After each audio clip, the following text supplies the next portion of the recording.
জীবনের সব বিপ্লব সেই একই খাতে বয়ে যায়। জ্বালামুখ ফেটে ফুটন্ত লাভা নেমে আসে রাস্তায়।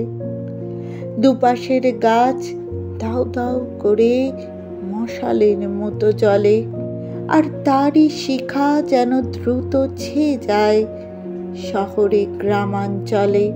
মহাকাল এসে জানতে চায় না কার কি কি গেল পুড়ে, শুধু ইতিহাসটুকু লিখে দিয়ে যায় পৃথিবীর বুক জুড়ে। দিন বদলায়, রাত বদলায়, আবার নতুন রূপে নয়া সভ্যতা গড়ে ওঠে ওই পুরনো ধ্বংসস্তূপে। বিপ্লব যেই থেমে আসে, ফের শুরু হয় তোড়জোড়।